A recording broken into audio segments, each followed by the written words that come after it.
मित्रों, हिंदू धर्म ग्रंथ हो या फिर बड़े बुजुर्ग सभी यही कहते हैं कि सुबह सवेरे जल्दी उठना चाहिए। इससे आपका मन और तन दोनों सही रहता है। साथ यह भी कहा जाता है कि सुबह उठकर सबसे पहला काम पूजा ही करनी चाहिए। लेकिन मित्रों, क्या आपको पता है कि ब्रह्मा मुहूर्त में उठना क्यों जरूरी है और पूजा कितने बजे तक कर लेनी चाहिए? अगर नहीं तो आज की इस वीडियो को पूरा देखिएगा। मित्रों, सनातन धर्म में मान्यता है कि सूर्य उगने से पहले जाग जाने से मनुष्य का भाग्य सफल होता है। पहले के समय में ऋषि मुनि भी सुबह जल्दी उठते थे, क्योंकि उन सभी का मानना था कि ये ब्रह्मा मुहूर्त होता है, इसीलिए सूर्योदय से पहले उठना चाहिए। क्योंकि अगर आप सूर्योदय के बाद उठते हैं तो इससे आपके घर में दरिद्रता आती है। बता दें कि ब्रह्मा मुहूर्त का समय सुबह 4 बजे का बताया गया है और ये मुहूर्त 4 बजे से लेकर 5 बजे तक रहता है। इस मुहूर्त में इंसान को उठ जाना चाहिए, साथ ही उसे नहा धोकर पूजा अर्चना करनी चाहिए, क्योंकि यही भगवान को याद करने का सबसे अच्छा तरीका माना गया है। बता दें कि यदि आप ब्रह्मा मुहूर्त में उठेंगे तभी आप सही तरीके से पूजा कर पाएंगे, क्योंकि इस मुहूर्त में उठने के बाद आपका साफ होकर आराधना करना भी जरूरी होता है। धर्मों की माने तो सुबह 5 बजे तक भारत में सभी मंदिरों के दरवाजे खुल जाते हैं तथा उस मंदिर के मुख्य पंडित आर्थिक करने लगते हैं। वही कुछ लोग आराधना सुबह 6 से लेकर 8 बजे के बीच करना सही मानते हैं।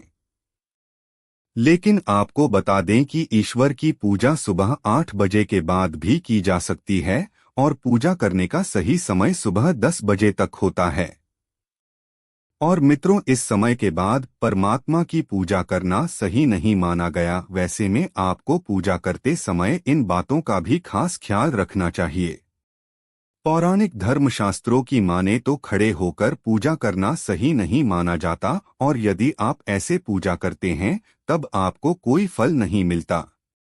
आप अगर घर पर पूजा कर रहे हो तो खड़े होने की बजाय जमीन पर बैठकर पूजा करें। भगवान को स्मरण करने से पहले हमेशा एक साथ कपड़ा बिछाएं और उस पर बैठकर ही ध्यान लगाएं।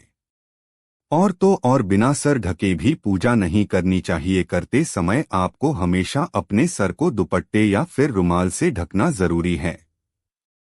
मानता है कि सर को ढके बिना पूजा अर्चना करने से सारा फायदा और पुण्य फल आसमान में चला जाता है। मान्यता तो यह भी है कि जहां बैठकर हम भगवान को याद करते हैं उस जगह का फर्श मंदिर के फर्श से ऊपर नहीं होना चाहिए। पूजा एक ऐसी प्रक्रिया है जो हमें कुछ समय के लिए इस दुनिया की सभी मोह माया से दूर कर एक आध्यात्मिक संसार में पहुंच जाती है।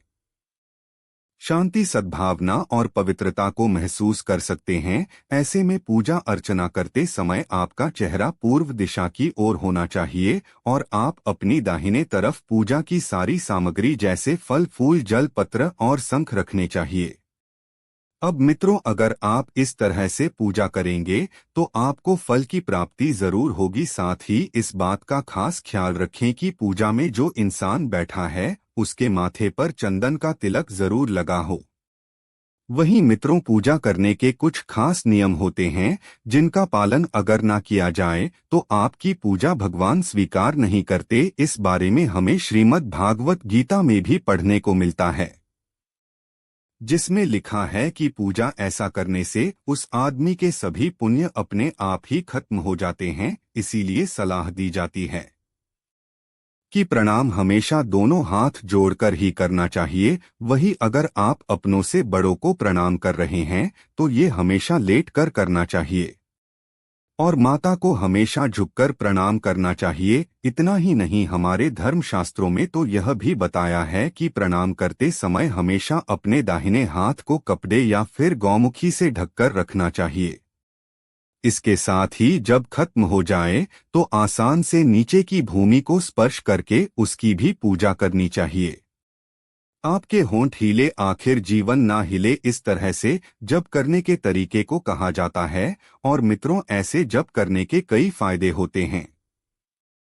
साथ ही देवी देवताओं की भी विशेष कृपा बनी रहती है। वहीं मित्रों, आप रोज सुबह भगवान के मंदिर में दीपक तो जलाते ही होंगे, लेकिन आपको बता दें कि दीपक जलाने से पहले हमेशा इस बात का ध्यान रखें कि कभी भी दीपक को किसी और दीपक से ना जलाएं या फिर किसी दूसरी चीज से बताना चाहिए। इसके साथ यह दीपक को अपनी बाईं तरफ देवताओं की दाएं और ही रखें और हमेशा चावल पर रखकर ही दीप को प्रज्वलित करें। वे मित्रों, घर के मंदिर को लेकर भी कई नियम है और उनका पालन करना भी बहुत जरूरी है। कहते हैं कि घर में बने मंदिर में किसी देवता की एक से ज्यादा मूर्तियां भूल कर भी नहीं रखनी चाहिए। ऐसा करने से घर में क्लेश और अशांति आ सकती है और बने बनाए काम भी बिगड़ सकते हैं। इसके साथ ही आपके जीवन पर बुरा प्रभावित पड़ता है और तनाव आप पर हावी होने लगता है।